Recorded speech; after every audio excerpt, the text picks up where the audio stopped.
Hi, my name is Zakir Magomedov. I'm a journalist from Dagestan. I work for Kavkaz Realii web project. It's a project about Norra Kaukasus region. It's region of Russia, south part of Russia. We are writing mostly about situation in Norra Kaukasus region, about human rights, about politics, about economy and crime and other topics as well. It's very dangerous to work as journalists in North Caucasus region, and of course it depends in what North Caucasus region you are working. For example, in Chechnya, it's the most dangerous situation, I think, in North Caucasus and in Russia. In Dagestan, it's a bit easier, but also it's not. It's not that easy that work as journalist. There are some topics that you cannot touch. Freedom of speech in Dagestan is very high, and it's one of the like several Russian regions with freedom of speech, I think. It's also in North Caucasus region. It's okay in North Ossetia as well. And those two republics, you can write, you can criticize local authorities. You can write about corruption. You can write about human rights, especially in Dagestan. There are like a few independent media outlets, independent newspapers, and it's pretty okay to write, to reveal some, I don't know, some local authorities who've been like stealing money from people, like who were highly corrupted. Last year, there was more than 100 attacks on journalists and bloggers in Russia. I mean, and from those 100 attacks, 40 was in Chechnya. For example, in Chechnya, there is no freedom of speech. There is no free media outlets.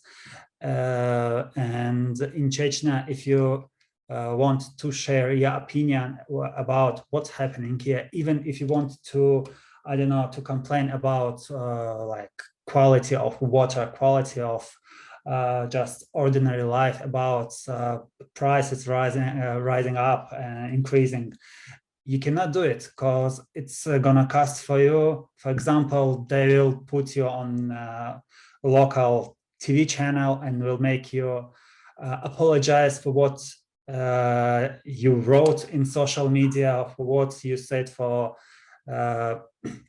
media outlets, and for what you posted on social networks. And you know, like for example, there was a moderator of Telegram chat, a 19 years old guy, Salman Tsurkayev. He was kidnapped, he was beaten, he was and then he was humiliated, and they humiliated him and they filmed it. It was really hard to watch, and it was like a torture. And he was saying on video that he apologizing that what he wrote, that he was related to that Telegram channel, and for that he gonna put a bottle in his anus. And after that, he disappeared. Maybe we don't know where he is. No one knows.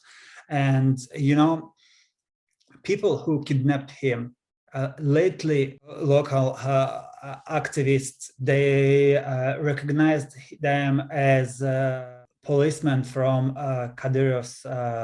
It's like Kadyrov's policemen.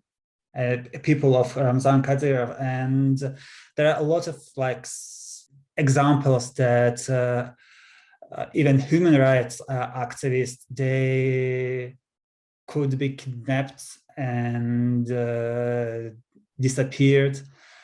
and no one gonna like help them. Even those sanctions against Kadyrov and his people, they are not kind of working.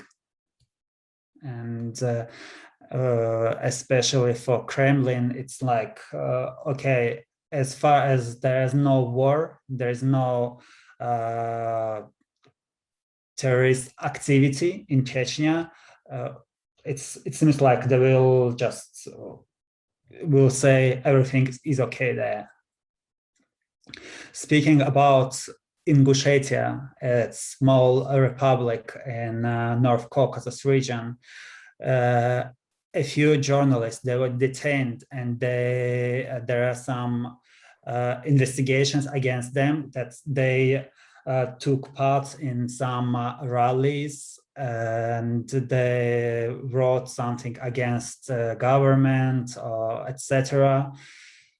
In North Ossetia, what was the last thing in North Ossetia? It was, I think, the son of former head of North Ossetia. He called to the editor-in-chief of local media outlet and told him that he wrote some article about them, and if he will not remove it from a website, he will burn him and his family.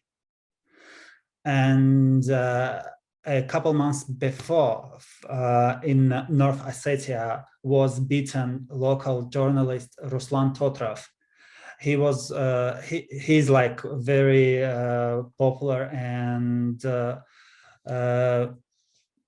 like he's very popular in North Ossetia region, and he mostly was writing about, and he's right about situation in South Ossetia.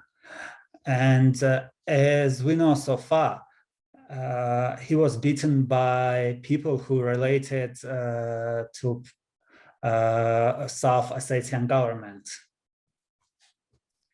Also, from North Ossetia, there is journalist Madina Sagayeva, and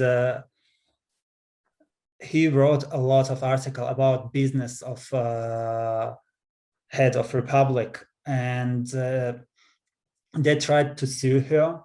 And during the that process, it was revealed that her phone was hacked. I forgot to mention, like, my really close friend and chief editor of website about women's rights in North Caucasus region, Svetlana Anokhina. She got threats that some guy called her and told her that he gonna kill her and other feminist activists. And she left Russia for a while, but she returned, of course. And police, they did nothing. There wasn't any investigation. There was nothing. And as they said, there is like, it's not seems like threats. If there will be some actions, that might be, they will open the case, but not now. Well, I think in their eyes, like if she will get killed, then they will open a case. And also in Dagestan, it's like more than 1 year, there's investigation against a local religious journalist, Abdulmumin Gadzhiev. And they tried to, like, they're blaming him that he had some connection with ISIS, with money for ISIS, that he interviewed him. But it's like, I don't know, can I say that or not? But it's like whole investigation, whole their accusing things. It's really bullshit. And you shouldn't be like even an investigator that to see like everything that wrong, and you cannot sue people because of this. And if you guys like also were detained with him, with Abdul Mumin Gajir, and they got beaten, they were tortured, they were tortured by electricity, and they told like they were tortured, and they were made but to say that they knew that journalists is supporter of terrorists, etc., etc. For example, in Chechnya, there are a lot of topics that you cannot cover, and if you will cover even, as I said, problems with electricity, and I don't speak like even about Kadyrov's family or officials, local officials, but even if you will write that in some, I don't know, some place there was some problem with water, and there will be problem for you. For example, in Dagestan, it's becoming a bit dangerous to write about women's human rights, about female circumstances, about I don't know, about feminists, about you know, honor killing, and it is dangerous because even in social networks, people who are writing about these topics, they got a lot of threats. And in patriarchal system, you are like for journalists to work as journalists who are writing about women's rights, it's kind of dangerous.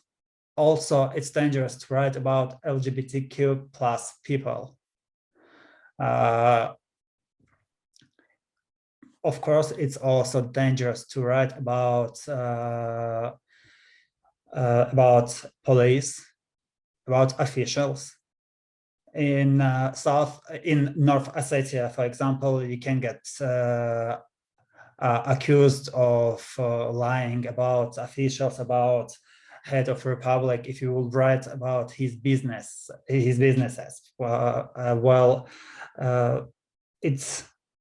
It depends from republic to republic. In North Ossetia, local journalist, she got fired because her activity in social networks. For example, in Dagestan, a few of my colleagues were asked to quit the job because of their activity in Instagram. For example, I don't know if we'll speak about Chechnya. A few of my colleagues, they left Chechnya because they posted something in no, they didn't post it. They took part in writing articles for Russian media. And for them, it was like a nightmare because their family were like bothered all the time by police, and they decided to leave. And but also I mentioned about that investigations against journalists in North Ossetia, that journalist Ruslan Totrov was beaten. And also my colleague from Dagestan, Svetlana Anokhina, she got threats. And you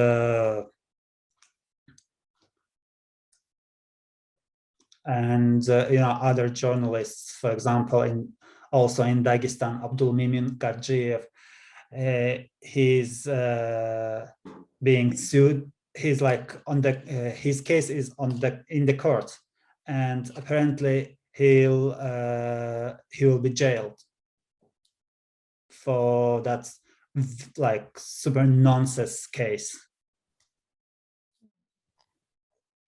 Unfortunately, a lot of people, they are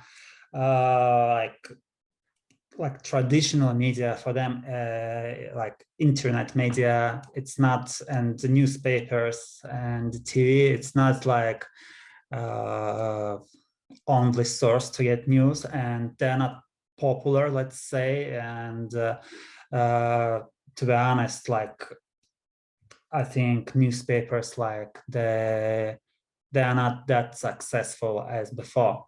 But social networks becoming new media for locals, and some Telegram channels in North Caucasus region, Telegram channels, it's becoming popular. It's not that popular as in other Russian parts, but Instagram is very popular.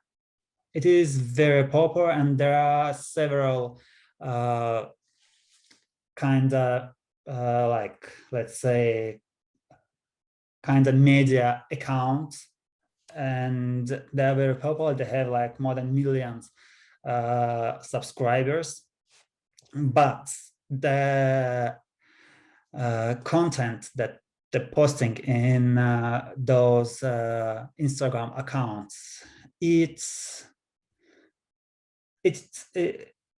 sometimes it's really horrible. It's not. It's a bit pointed. It's a bit. There is no like two or more opinions. And mostly, it's not like they can write about problem, but they cannot, for example, write about officials, about corruption, about tortures in police department, about kidnapping people. And for local people, like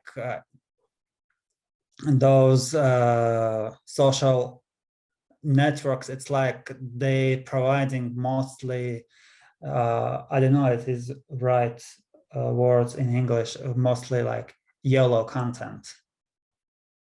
But there are a lot of subscribers of those accounts in social networks. Everywhere in Russia, and it's becoming worse and worse, like from week to week, from month to month, from year to year, and also in North Caucasus region. And like for local journalists, it's becoming more and more difficult to work as journalists, to work as independent journalists. Because if you're not works for like government-related media, probably you will be banned from some like meetings, from some events, and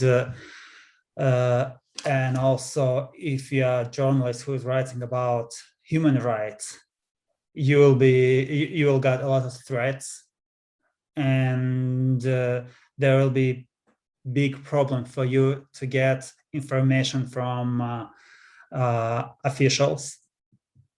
And also, if you're journalists who are like writing news or like any articles and or doing any video content for media outlets abroad, you can be like in Russian authorities' eyes, you can become a foreign agent.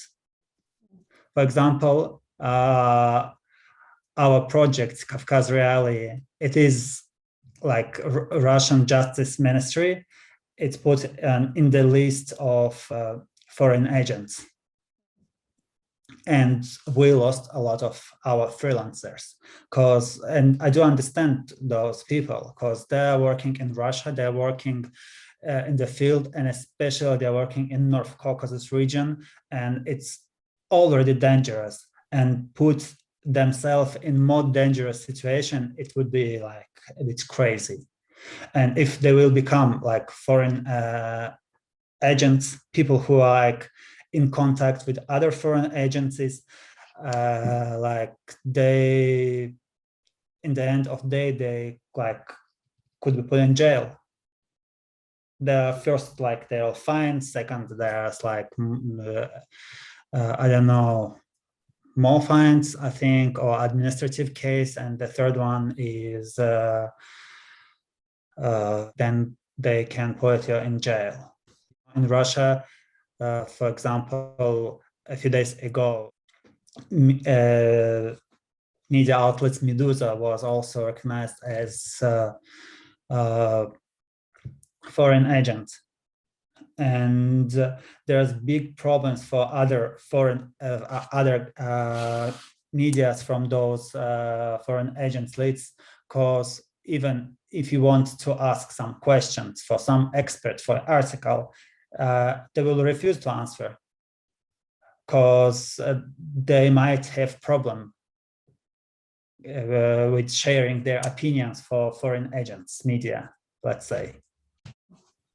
So situation in Russia, in North Caucasus, and in Russia generally, it's becoming more like situation, let's say, in Iran, like in Iran, because now independent media, every independent media is in abroad, and I think it's gonna be worse close to September. There will be election, and before September there will be more there will be more anti-journalist something like law, and authorities, they will try to make more problems for journalists, and not just for journalists, and also for human rights activists, civil rights activists too.